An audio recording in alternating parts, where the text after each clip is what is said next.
नमस्कार दोस्तों, हम हाजिर हैं आपके लिए एक और नया वीडियो लेकर के। थोड़ा सा बीच में अंतराल रहा है, उसके लिए हम माफ़ी चाहते हैं। इस वीडियो में हम बात करने वाले हैं इंटर रेलवे स्थानांतरण की कॉम्प्रहेंसिव पॉलिसी के बारे में, जिसमें हम सभी सवालों के जवाब देने वाले हैं आपको। तो वीडियो आपको पहले ही बता देता हूँ, थोड़ा सा लंबा ज़रूर होगा, 10 से 15 मिनट के बीच में हो सकता है। तो इतना सा कीमती समय आपको अपना इस वीडियो के लिए ज़रूर देना होगा। इस वीडियो की फॉर्मेशन की बात कर लेते हैं, किस तरीके से इस वीडियो में कहाँ हम किस पॉइंट पर बात करने वाले हैं। तो सबसे पहले हम बात करेंगे स्थानांतरण के बेसिक टर्म्स और उसके प्रोविजंस के बारे में। इसका प्रोविजंस कौन से कोड में है, उसके लिए क्या कोडल प्रोविज़न है, उसके बारे में।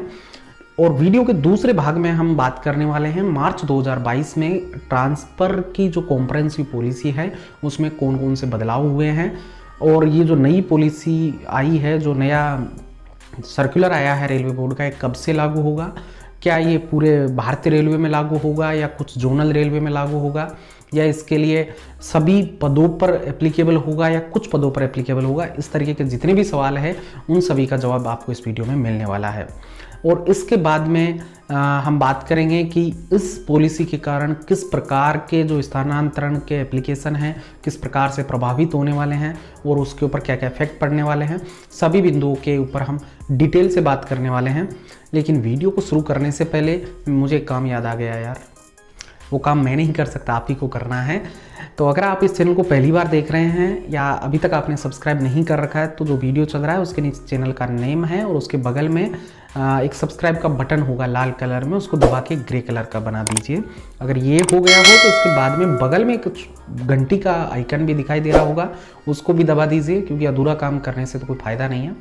तो चलिए दोस्तों, अगर आपका दबाने का काम ख़त्म हो गया हो तो अब शुरू करते हैं जो हमारा मुख्य टॉपिक है आज का, उसको।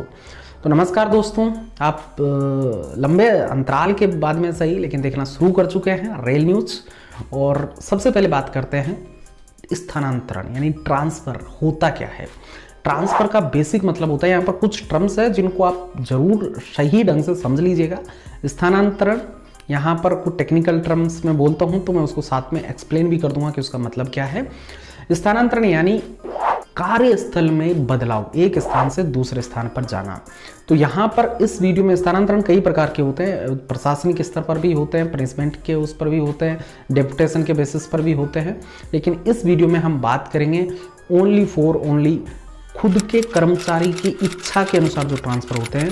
तो यहाँ पर दोस्तों दो तरीके के ट्रांसफ़र होते हैं। एक होता है स्वयं के अनुरोध पर इंटर रेलवे या इंटर डिविजनल ट्रांसफ़र, और दूसरा जो प्रकार है वो है म्यूचुअल एक्सचेंज बेसिस पर, यानी म्यूचुअल ट्रांसफ़र जिसको हम बोलते हैं। तो इंटर रेलवे या इंटर डिविजनल बेसिस पर जो ट्रांसफ़र होते हैं उसमें म्यूचुअल ट्रांसफ़र सबसे आसान ट्रांसफ़र है, सबसे जल्दी ट्रांसफ़र होता है तो वो म्यूचुअल में ही होता है।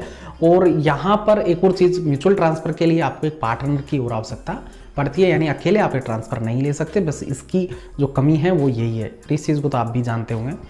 तो बात कर लेते हैं ट्रांसफ़र के कोडल प्रोविजंस के बारे में। तो यहाँ पर दोस्तों एस्टेब्लिशमेंट कोड वॉल्यूम 1 के चैप्टर 2 के पैरा नंबर 226 में ट्रांसफ़र को विशेष परिस्थितियों में किया जाएगा, इसका प्रावधान किया गया है। इसका मतलब यह है दोस्तों कि जिस आदमी का जहाँ पर सर्विस लगा है, यानी एक कर्मचारी को उसकी पेरेंट यूनिट में ही पूरी सर्विस करनी होती है। पेरेंट यूनिट उसको बोलते हैं जहाँ पर रेलवे को कर्मचारी ने ज्वाइन किया है।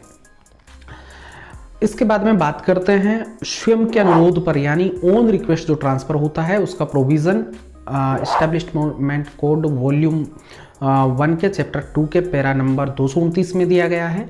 तो यहाँ जो ऑन रिक्वेस्ट ट्रांसफ़र होता है उसकी कुछ कंडीशनें हैं, वो आपको मैं क्लियर कर देता हूँ। यहाँ पर पहली कंडीशन, आप जिस जोन या जिस रेलवे में या डिवीज़न में आप ट्रांसफ़र ले रहे हैं, यानी आप एक सीनियरिटी ग्रुप को छोड़ करके दूसरे सीनियरिटी ग्रुप में जा रहे हैं, तो वहाँ पर आप ये जो ट्रांसफ़र होता है ये डायरेक्ट कोटे की वैकेंसी के अगेंस्ट में होता है। तो डायरेक्ट कोटे की वैकेंसी के अगेंस्ट में हो रहा है, इसका मतलब ये है दोस्तों कि वहाँ पर आपको एजुकेशन क्वालिफिकेशन भी वही होनी चाहिए जो डायरेक्ट कोटे के लिए उस पोस्ट के लिए निर्धारित की गई है, और आपका मेडिकल स्टैंडर्ड भी वही होना चाहिए जो उस पोस्ट के लिए सूटेबल है। दूसरी बात, यहाँ पर एक फिक्स रेलवे बोर्ड के द्वारा निर्धारित सेवा अवधि है और उसी में अभी रिसेंटली बदलाव भी उसी फ्रेम में हुआ है। जो मिनिमम सर्विस का जो क्राइटेरिया है उसी को बदला गया है, लेकिन उसकी बात हम आगे इस वीडियो में करने वाले हैं, डिटेल से उसके ऊपर भी चर्चा करेंगे। तो ये 4 कंडीशनें होती है ऑन रिक्वेस्ट ट्रांसफ़र में। सबसे पहला, डायरेक्ट कोटे के अगेंस्ट में ट्रांसफ़र होता है तो आपको एजुकेशन और मेडिकल क्वालिफिकेशन दोनों आपको उस पोस्ट के लिए डायरेक्ट जो भर्ती होती है उसके बराबर आपके पास में होनी चाहिए। ट्रांसफ़र बॉटम सीनियरिटी में होता है। रीज़न ये कि आप इस सीनियरिटी ग्रुप को छोड़ करके दूसरे सीनियरिटी ग्रुप में जाते हैं। म्यूचुअल ट्रांसफ़र की बात करें तो म्यूचुअल ट्रांसफ़र का जो प्रोविज़न है उसका उल्लेख एस्टैब्लिशमेंट कोड वॉल्यूम 1 के चैप्टर 2 के पैरा नंबर 230 में किया गया है। और यहाँ पर जो ट्रांसफ़र होता है वो म्यूचुअल एक्सचेंज, यानी जिस रेलवे में आप जा रहे हैं वहाँ से एक आदमी आएगा और आप उसके प्लेस में जाएंगे। तो यहाँ पर एक इम्पोर्टेंट चीज़ ये है कि जो ट्रांसफ़र होता है वो उसकी जो सीनियरिटी होती है उस पर आप जाते हैं और आपकी सीनियरिटी पर आपका पार्टनर आएगा। सिंपल इतना समझ लीजिए आप। दूसरी इंपॉर्टेंट चीज़ यहाँ पर यह है कि जो ट्रांसफ़र है एसटी का एसटी के साथ होगा, एससी का एससी के साथ होगा, जनरल और ओबीसी का एक दूसरे के साथ में हो सकता है। यानी आपको अगर एसटी के बंदे हैं या एससी के बंदे हैं तो आपको आपका पार्टनर भी सेम कैटेगरी का होना चाहिए। अब इसके बाद में दोस्तों बात करते हैं जो नई पॉलिसी आई है उसके बारे में। 10 मार्च 2022 को रेलवे बोर्ड ने एक लेटर इशू किया था जिसका नंबर है ENG 1/2017 TR24। ये 10 मार्च 2022 को इश्यू हुआ था। इस लेटर के पहले पैरा में कहा गया है कि 31 अगस्त 2015 की जो कॉम्प्रिहेंसिव पॉलिसी थी उसके पैरा नंबर 10 में ग्रुप सी और group D non gazetted staff के लिए मतलब ज्वाइन करने से 5 साल तक उसके ट्रांसफ़र का एप्लीकेशन को कंसिडरेशन नहीं किया जाएगा, यानी उसको कंसिडर नहीं किया जाएगा। तो ये प्रावधान का जो उल्लेख है उसको रेफर किया गया है इस लेटर के पहले पैरा में। इस लेटर के दूसरे पैरा में एक इम्पोर्टेंट चीज़ है जिसको गौर करने लायक बात यह है कि जो ट्रांसफ़र वाला पॉइंट है उसको इसमें कहा मतलब ये बताया गया है कि ट्रांसफ़र हम जो कर्मचारी का अधिकार नहीं है, ट्रांसफ़र हम मानवता के बेसिस पर करते हैं। यानी प्रशासन जो होता है रेलवे प्रशासन मानवता के आधार पर और विशेष परिस्थितियों में वो ट्रांसफ़र को एंटरटेन किया जाता है। तो इस वजह से ये कर्मचारी का अधिकार नहीं है। नोट करने वाली बात यहाँ पर इसको जो पॉलिसी है उसमें ऐड कर दिया गया है इस वर्ड को, तो ताकि आप आगे कोर्ट में भी उस चीज़ को चैलेंज नहीं कर सके अगर आपको रिलीव नहीं कर रहे हैं या आपका एप्लीकेशन फॉरवर्ड नहीं हो रहा है। इस बेसिक जो परिस्थितियाँ हैं उसके आधार पर ये टर्मिनोलॉजी काम करेगी। इम्पोर्टेंट चीज़ जो है इस लेटर के पैरा नंबर 3 में दी गई है जहाँ पर कहा गया है कि जो रेलवे बोर्ड के चेयरमैन वो CEO है उनके अप्रूवल के साथ में ये लेटर आया है, यानी उनका अप्रूवल लिया गया है इसके लिए। यूनियन का अप्रूवल इसमें अभी तक नहीं लिया गया है, यानी रेलवे बोर्ड लेवल पर यूनियन का अप्रूवल इस लेटर को नहीं मिला है। लेकिन GM को ये पावर दे दी गई है कि आप यूनियन के साथ कंसल्ट करके किस किस कैटेगरी में आप जो मिनिमम सर्विस 5 साल का जो प्रोविज़न है उसको 5 साल से बढ़ाकर 10 साल तक कर सकते हैं। तो ये 10 साल का जो प्रोविज़न है किस किस पदों पर होगा, किस कैटेगरी में किया जाएगा, ये कम्प्लीटली उस जोन के यूनियन और GM के ऊपर निर्भर करता है। सारी पावर GM को डेलीकेट कर दी गई है। इसके बाद में एक और लेटर रेलवे बोर्ड ने दिया था 23 मार्च 2022 को ही, जिसमें जो इस लेटर के तीसरा पैरा में 10 मार्च का जो लेटर था उसके तीसरे पैरा में जो प्रोविज़न था उसको क्लियर किया गया है। तो यहाँ पर दोस्तों सभी जोन अब ट्रांसफ़र की जो पॉलिसी है उसके ऊपर अपनी पॉलिसी बनाएंगे।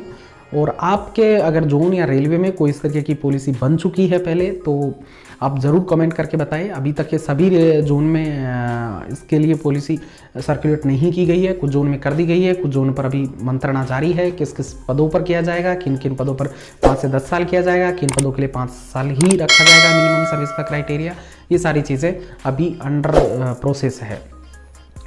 अब यहाँ पर सवाल ये आता है दोस्तों कि किस कैटेगरी के कर्मचारियों को ये ज़्यादा प्रभावित करने वाला है। तो यहाँ पर सबसे इम्पोर्टेंट चीज़ जो सेफ्टी कैटेगरी में जो कर्मचारी काम करते हैं उनके लिए तो ये तलवार की तरह है। डेफिनेटली सेफ्टी कैटेगरी के सभी कर्मचारियों को 5 साल से बढ़ाकर 10 साल रेलवे बोर्ड करने वाला है मिनिमम सर्विस का जो क्राइटेरिया वो है उसको ऑन रिक्वेस्ट ट्रांसफ़र के लिए।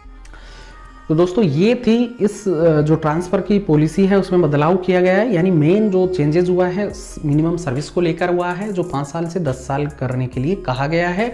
और ये सभी जोन में अलग अलग पदों के लिए अलग अलग हो सकती है। Complete all over Indian railway में सेम नहीं हो सकती, या हो भी सकती है। कितने जोन में सेम होगी इसके बारे में जो सेपरेट जोन के द्वारा जो पॉलिसी जारी की जाएगी उसके आने के बाद ही पता चलेगा। तो आज के वीडियो में बस इतना ही दोस्तों। अगर ये वीडियो आपको पसंद आया हो और अब तक आप देख रहे हैं तो मुझे आशा है कि वीडियो आपको अच्छा लगा होगा। अगर वीडियो अच्छा लगा होगा तो वीडियो को लाइक ज़रूर कर दीजिए, और साथ में चैनल सब्सक्राइब नहीं कर रखा है तो वो भी कर लीजिए। लाइक करेंगे तो दोस्तों हमारे इस वीडियो की रैंकिंग सुधरेगी और हमारा जो आत्मविश्वास है उसकी भी रैंकिंग सुधरेगी, ताकि आगे आपके लिए अच्छे वीडियो हम बना सकें।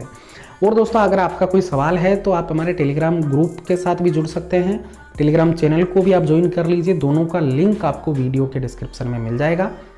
जय हिंद, जय भारत। मिलते हैं जल्दी ही किसी नए टॉपिक के साथ में।